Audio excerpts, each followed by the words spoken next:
Besti, berjumpa kembali dengan saya, Sarif, narator ekspedisi misteri. Sebelum saya melanjutkan kisah yang saya bawakan, perjalanan saya dari Sabang sampai Merauke selama 20 tahun terakhir ini, alangkah baiknya kalian semua menyiapkan kopi dan gorengannya, serta jangan lupa ajak orang terkasih kalian untuk menemani kalian mendengarkan kisah yang akan saya bawakan. Dan sebelum saya melanjutkan kisah ini, alangkah baiknya kita melihat dahulu mitos atau fakta yang akan lewat saat ini.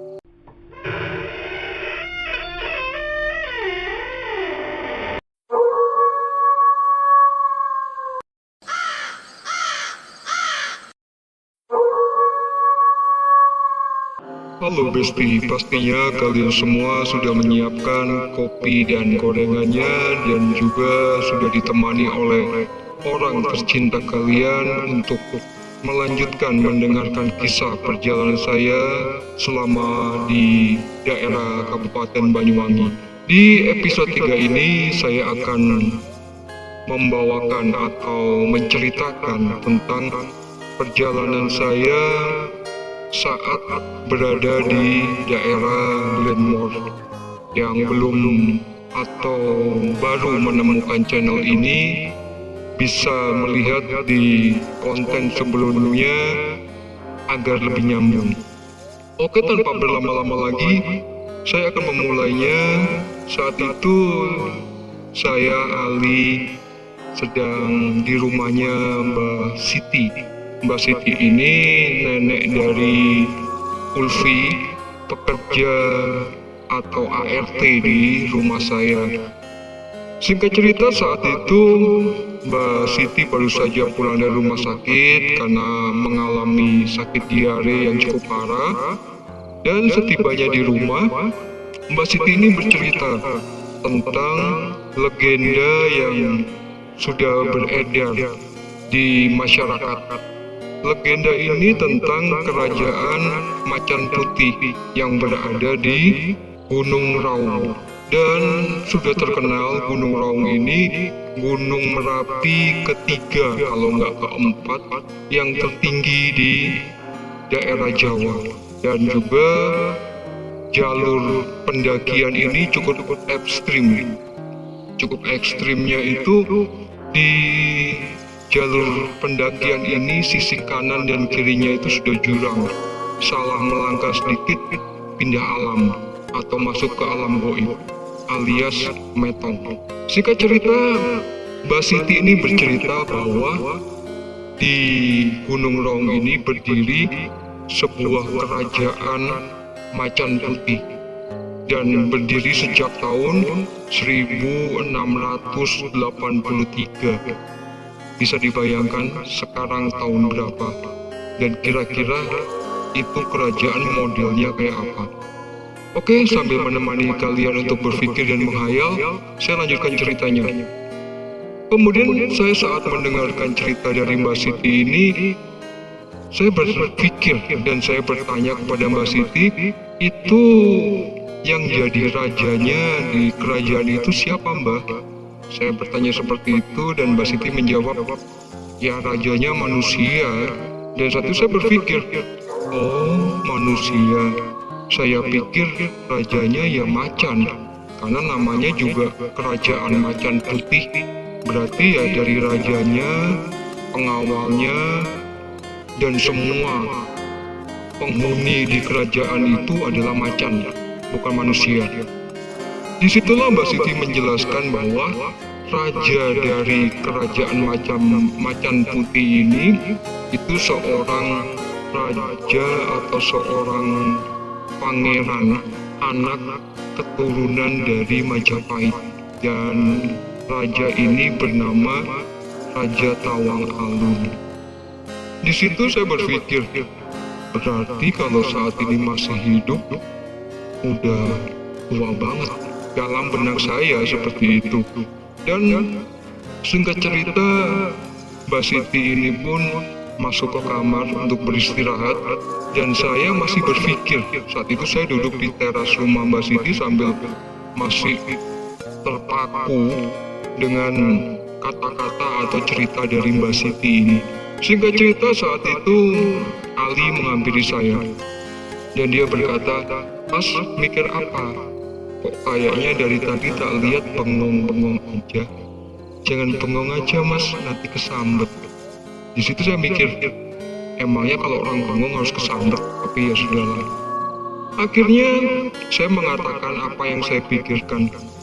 Saya berkata kepada Ali, "Gini loh mas, saya tuh lagi mikirin apa yo bener itu di Gunung Raung itu ada yang namanya Kerajaan Macan Putih, dan bentuknya kayak apa ya mas?" Saat itu Ali tersenyum simpul menjawab, "Udah Thomas, nggak usah dipikir-pikir, hal namanya juga legenda, kan bisa iya bisa enggak, kita juga nggak bisa buktikan.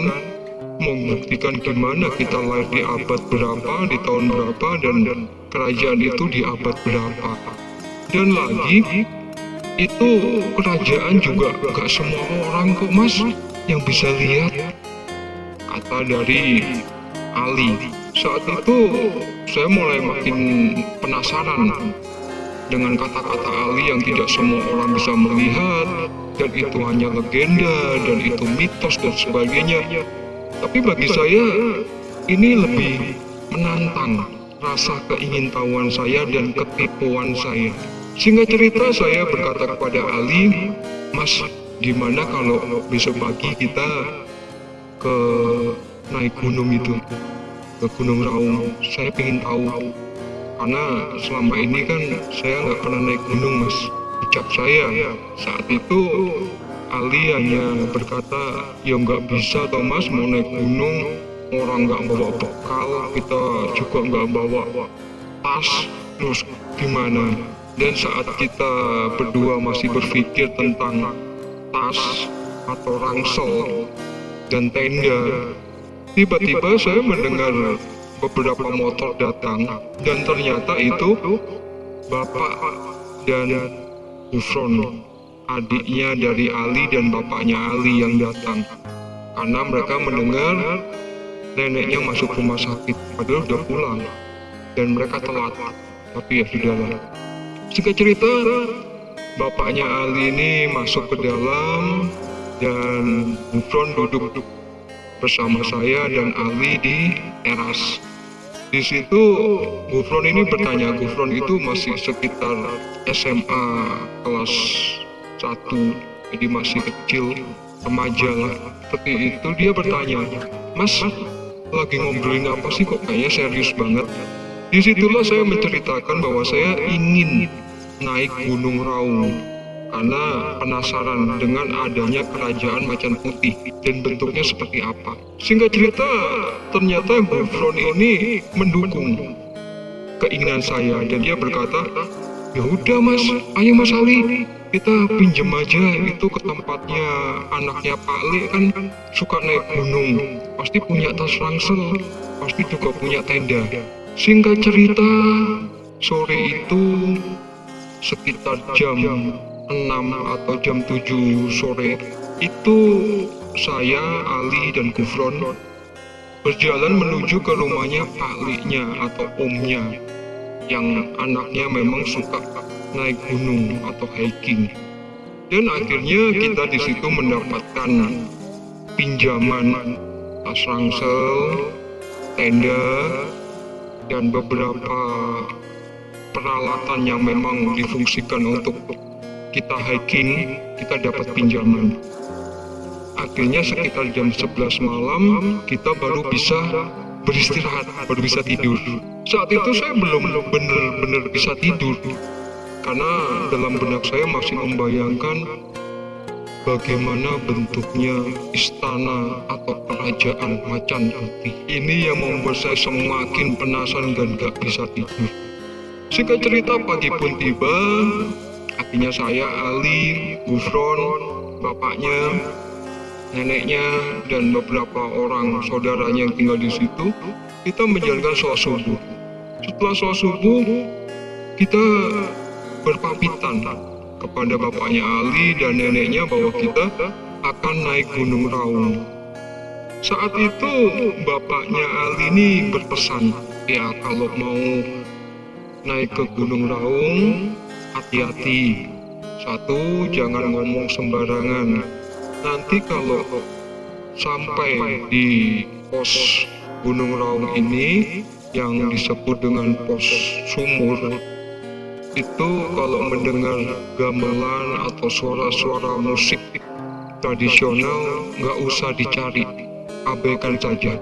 Yang penting kalian niatnya sampai ke puncak untuk menikmati dan bersyukur atas ciptaan Allah.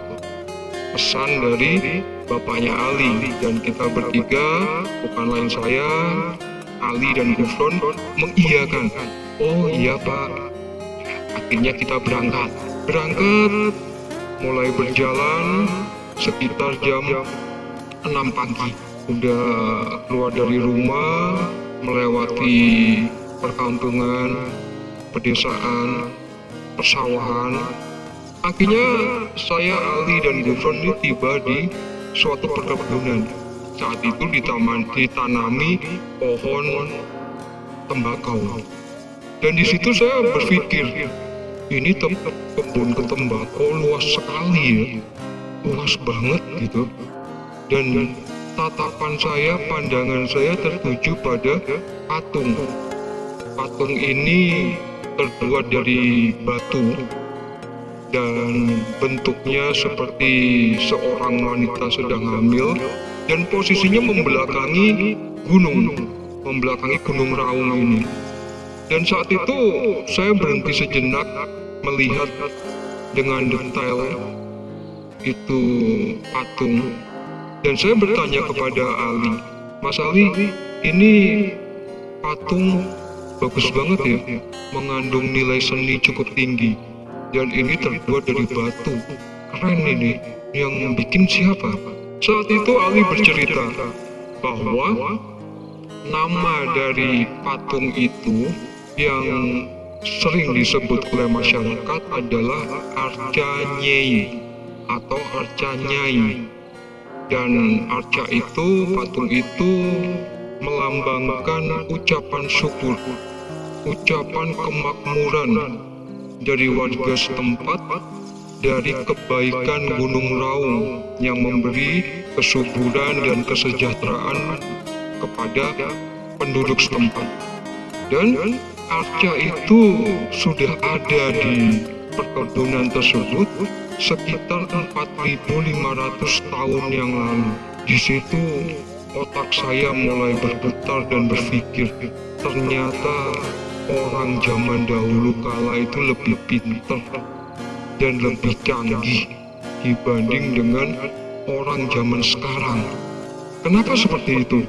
Ya karena mereka itu nggak pernah sekolah dan belum ada sekolahan, tapi mereka ini sudah bisa menciptakan karya seni yang cukup agung, cukup luar biasa. Sedangkan anak zaman sekarang sekolah bayar mahal-mahal, dibela-belain bapak ibunya sampai jadi pembantu rumah tangga, cari uang banting tulang, banting otak, banting semuanya dibanting. Anaknya yang sudah lulus sekolah disuruh masak nasi aja lupa mencet magicomnya, berakhir tidak matang, gagal. Ya, disitulah saya berpikir begitu luar biasanya. Singkat cerita, saya, Ali dan Gufron melanjutkan perjalanan sambil saya masih mengagumi itu patung Arca Nyai yang sudah ada sejak 4.500 tahun yang lalu. Singkat cerita, kami bertiga pun tiba di yang pos sumur yang dikatakan memang di sana itu tempat petilasan, atau di mana di saat raja yang bertapa di sana itu dia hilang atau murco, hilang tanpa jejak. Singkat cerita, memang benar. Setibanya saya dan Gufron Ali ini tadi, Saya mendengar, awalnya saya berpikir itu angin. Ternyata saat saya benar-benar mendengarkan, itu alunan gamelan yang berkumandang. Dan saat itu saya mengingat apa yang dikatakan oleh bapaknya Ali sebelum kita berangkat untuk naik ke Gunung Raung. Akhirnya singkat cerita, karena saat itu saya baru pertama kali hiking atau mendaki gunung, akhirnya kita bertiga memutuskan untuk membuka tenda di situ, membuat tenda di situ, beristirahat di situ, dan berniat keesokan harinya kita akan melanjutkan perjalanan lagi. Singkat cerita, setelah tenda didirikan dan kita beristirahat di situ, dan tidak lama terdengarlah sayup-sayup suara azan maghrib. Dan di situ saya berpikir, kok cepet banget ya. Pertama saya berpikir itu azan asar atau duhur. Ternyata bukan, azan maghrib kata Ali. Singkat cerita, kami bertiga pun menjalankan sholat maghrib. Setelah itu kita berbincang sambil menikmati kopi hangat.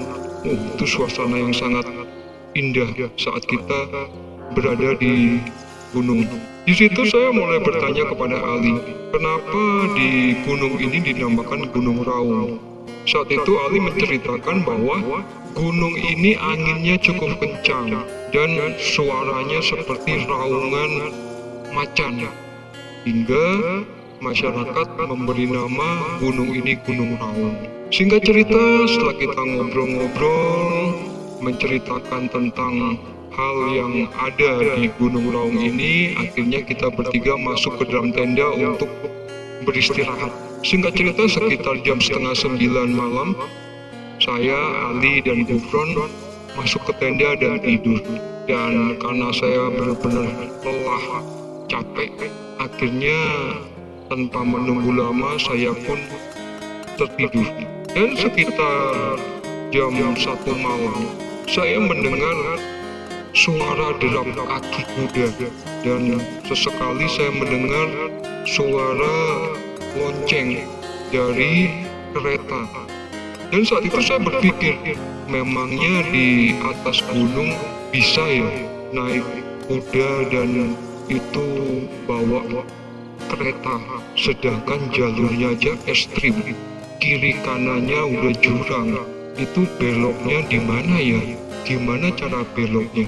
Karena rasa penasaran saya semakin timbul, akhirnya saya membuka mata saya dan mulai mengintip dari balik tenda.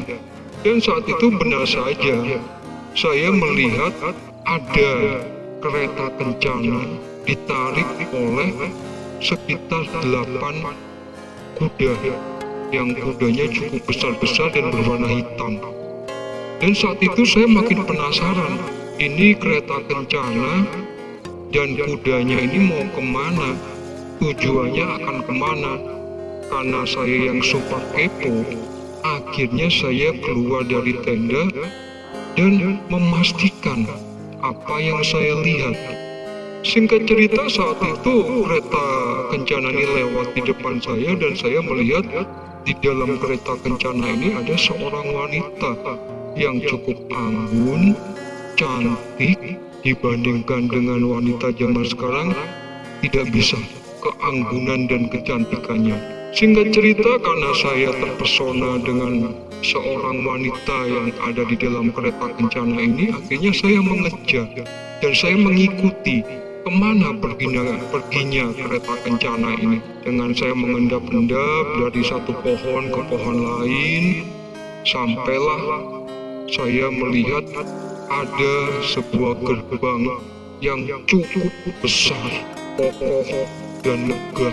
Kereta kencana itu masuk ke dalam atau masuk melalui gerbang tersebut. Dan saya berpikir, itu di balik gerbang itu ada apa ya?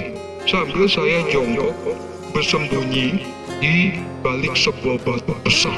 Saat itu saya masih berpikir, caranya bagaimana untuk memasuki gerbang itu? Karena saya melihat di situ ada 2 penjaga yang menggunakan baju ala kerajaan, prajurit kerajaan sambil membawa tombak dan tameng. Saya berpikir kalau saya maksa masuk situ, bisa-bisa saya pindah alam. Karena bisa jadi sampai di depan mereka saya dibikin rica-rica, soto, atau rawon. Akhirnya saya muter otak saat itu. Dan di tengah-tengah saya sedang berpikir, saya dikejutkan dengan suara yang cukup keras dari arah belakang saya. Dan di situ saya mulai bingung karena perbedaan bahasa. Karena saya orang Malang, dilahirkan dan dibesarkan di Malang, sedangkan mereka menggunakan bahasa Banyuwangi. Di situ saya mulai bingung.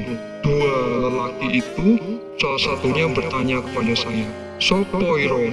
Yang artinya dia berkata, "Siapa kamu?" dengan nada yang bergema dan bergetar. Saat itu sontak saya, dalam benak saya hilang. Pikiran saya, halusinasi saya yang ingin masuk ke gerbang itu hilang. Karena saya yakin itu bukan suaranya Ali atau suaranya Gufron. Singkat cerita, akhirnya saya memberanikan diri menoleh ke arah belakang. Saat itu saya cukup dan sangat terkejut sampai kaki saya gemetar karena saya melihat dua sosok laki-laki yang berbadan tegap, kekar, dengan rambut yang panjang sebahu dan tangannya memegang tombak dan tameng. Saat itu mereka melihat saya dengan bingung karena mungkin dalam benak mereka, kok saya ini kecil, pendek, kurus, hitam, jelek, hidup lagi. Singkat cerita, saya menjawab, "Maaf Pak, saya pendatang, saya cuma ingin tahu, itu tadi saya melihat ada kereta lewat, terus saya ikuti, ternyata masuk ke situ Pak. Jadi saya cuma pendatang Pak." Dan sepertinya saat mereka berdua mendengar penjelasan saya, mereka berdua ini terlihat sekali cukup bingung dengan ucapan saya dan sepertinya mereka tidak mengerti apa yang saya ucapkan. Singkat cerita, saya pun dibawa masuk oleh mereka kedua ke dalam istana itu, atau saya dibawa masuk ke dalam ke balik gerbang yang cukup besar itu. Singkat cerita, saya tibalah di suatu ruangan yang cukup luas, megah, dan semuanya terlihat dari emas. Dan di situ saya melihat ada seorang lelaki yang tampan, gagah, berwibawa, dan cukup bijaksana. Dia sedang duduk dan melihat saya dari mulai kaki sampai ke kepala dan kembali lagi ke kaki. Saat itu lelaki itu bertanya lagi kepada saya, "Sopo siro?" Saat itu saya berpikir, ini orang ngomong apa sih? Karena saya tidak ngerti bahasanya apa. Karena di dalam bahasa kita orang Malang itu bertanya, "Siapa kamu?"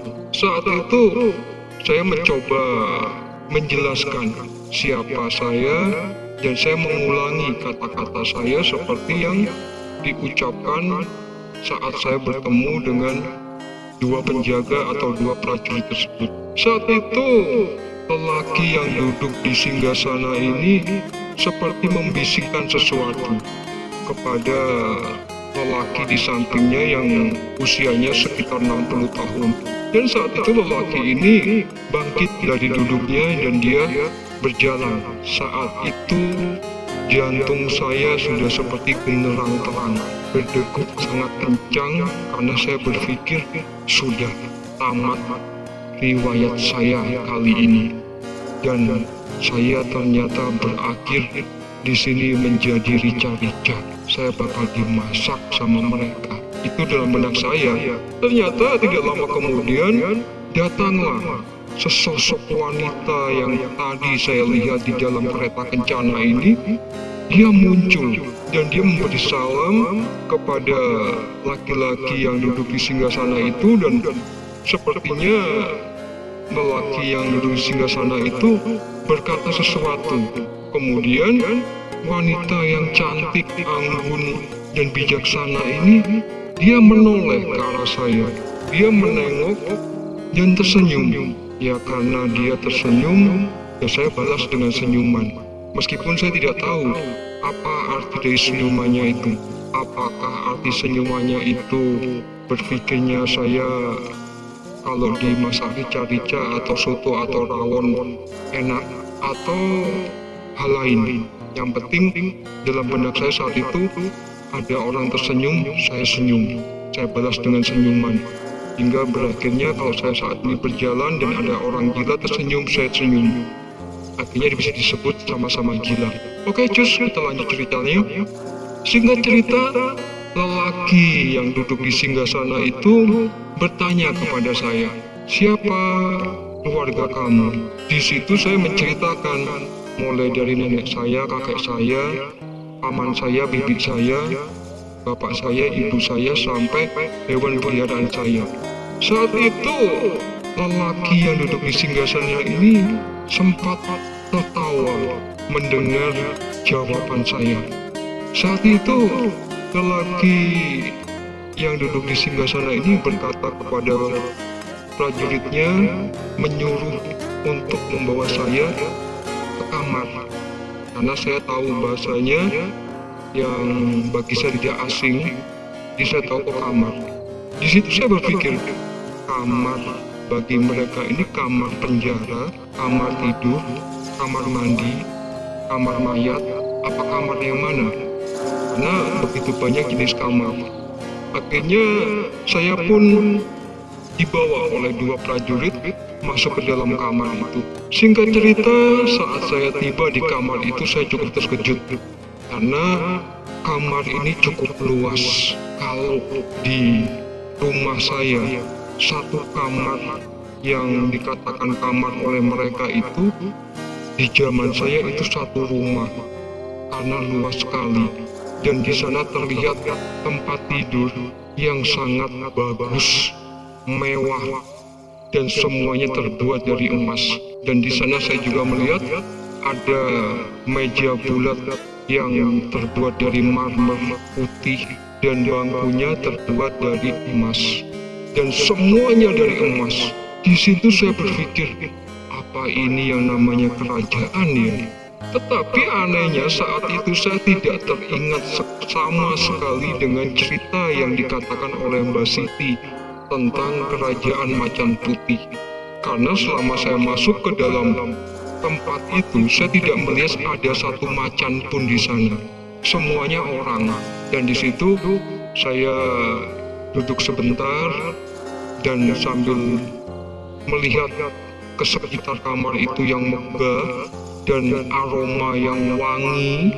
Di situ saya berpikir, enak kali ya tinggal di sini, tenang bener gitu kan, gak kayak di rumah saya yang berisik. Jangankan untuk menuju tidur gitu, mau tidur aja susah karena tetangga ada yang berantem, ada yang nyetel musik, pokoknya nggak nyaman banget. Saat saya berpikir demikian, tiba-tiba pintu kamar itu terbuka dan datanglah 4 orang wanita membawa makanan. Mulai ada ayam bakar, ikan bakar, ada nasi, ada sayur, ada buah-buahan maksudnya. Di situ saya berpikir, wow, di sini belanja kayak gitu di mana ya? Apa mereka menangkap, berburu gitu, menangkap ayam, mencari ikan di sungai, di laut nggak mungkin karena jauh. Jadi pikiran saya ada di sungai. Dan salah satu perempuan ini mempersilahkan saya untuk menikmati hidangan itu karena saya memang lapar. Akhirnya saya makan dan memang enak, makanannya tuh luar biasa, enak sekali. Di situ saya sambil berpikir, mereka ini beli bumbu-bumbu di mana ya? Udah gitu mereka di sini warungnya sebelah mana? Sambil saya menikmati hingga singkat cerita saya pun menghabiskan sajian yang ada di depan saya itu. Dan memang sudah menjadi penyakit saya dan itu susah sembuh, bahkan obatnya pun tidak ada. Setiap selesai makan kenyang saya ngantuk. Itu sudah tradisi dalam hidup saya. Akhirnya singkat cerita saya pun tidur karena ngantuk habis makan kenyang. Keesokan paginya, saya dikejutkan sosok laki-laki yang duduk di singgasana itu sudah berdiri di samping ranjang saya tempat saya tidur. Saat itu dia dengan tersenyum, dia berkata, "Ayo, Tangi, melaku-melaku baru aku." Saat itu saya terkejut dan saya langsung segera membuka mata dan saya terduduk. "Oh, iya Pak, mari Pak." Ia mempersilahkan saya untuk mencuci muka saya dengan air yang diletakkan di sebuah cawan yang terbuat dari emas. Dan saya melakukan apa yang dia perintahkan karena saya juga nggak tahu apakah memang di zaman itu seperti itu atau bagaimana, saya tidak paham. Singkat cerita saya pun diajak ke sebuah taman oleh laki-laki ini yang gagah, tampan, bijaksana, berwibawa. Dia memperkenalkan taman yang saat itu sedang bunganya mekar semua. Di situ tiba-tiba saya memiliki inisiatif dan saya bertanya, "Nun sewu Pak, kalau boleh tahu nama Bapak ini siapa ya? Kan dari kemarin Bapak tidak menyebutkan namanya, cuman saya." Saya dengan sedikit takut bertanya demikian. Dan ternyata lelaki ini pun menjawab dan dia tersenyum sambil menepuk pundak saya. Dia berkata, "Jenengku Tawangalun. Banyak orang yang menyebut saya Raja Tawangalun, pemilik kerajaan Macan Putih." Saat saya mendengar kalimat itu, sontak kepala saya pusing dan mengingat kata-kata dan cerita dari Mbak Siti. Dan yang paling saya bikin pusing dan tidak bisa berpikir secara nalar, kerajaan itu berdiri tahun 1683. Berarti saat ini saya masuk ke dimensi tahun 1683. Pantas saja yang saya lihat semua orangnya aneh, tetapi kenapa makanannya kok enak? Saat itu saya sudah tidak bisa lagi berpikir secara nalar dan kepala saya semakin pusing, mata saya gelap, akhirnya pingsanlah saya karena sudah tidak bisa berpikir lagi. Singkat cerita saat itu saya tidak ingat apapun. Tiba-tiba singkat cerita saya sudah berada di rumah Mbah Siti. Dan saat itu saya mencium aroma yang sangat pekat atau menusuk hidung saya. Dari mulai minyak kayu putih, minyak kapak, minyak nyong-nyong, semua minyak sepertinya bercampur baur lewat masuk ke dalam hidung saya. Singkat cerita saya pun membuka mata. Saat itu saya cukup terkejut karena saat saya membuka mata, saya sudah dikelilingi banyak orang, bukan lain ada bapaknya Ali, ada Mbak Ulfi, ada ibunya Ali, Gufron, neneknya, pamannya, bibinya. Bahkan di situ ibu saya yang di Malang pun sudah ada di situ. Saat itu saya mulai garuk-garuk dan berpikir, loh, bukannya saya lagi naik gunung Raung ya? Kok sekarang sudah di sini?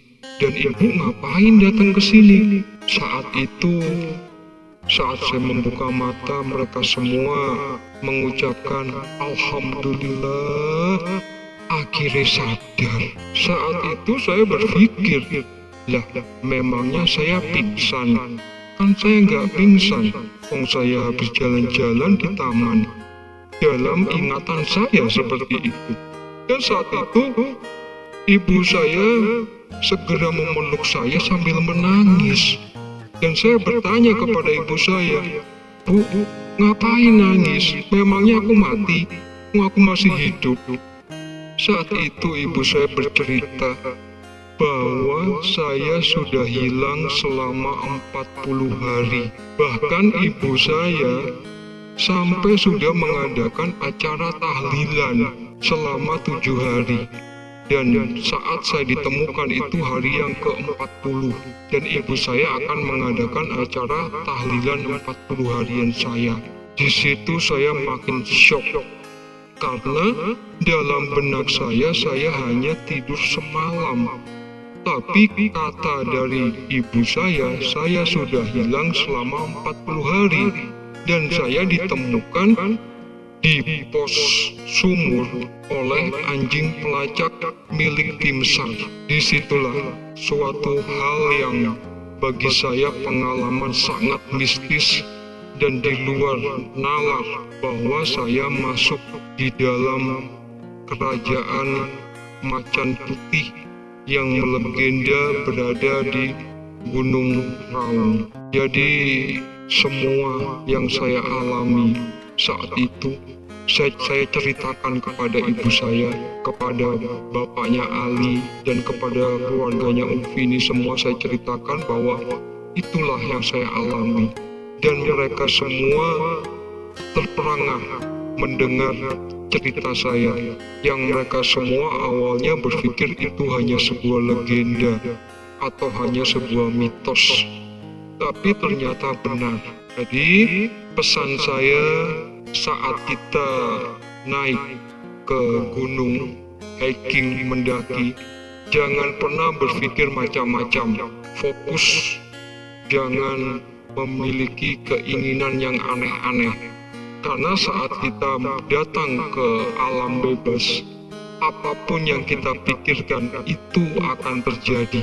Seperti alam ini memberi jawaban dari rasa penasaran saya atau kita semua, dan hal itu pastinya pernah juga dialami oleh beberapa pendaki sebelum atau sesudah saya yang pernah saya alami. Singkat cerita, semoga pengalaman yang saya alami ini bisa dipetik hikmahnya dan bisa diambil nilai positifnya.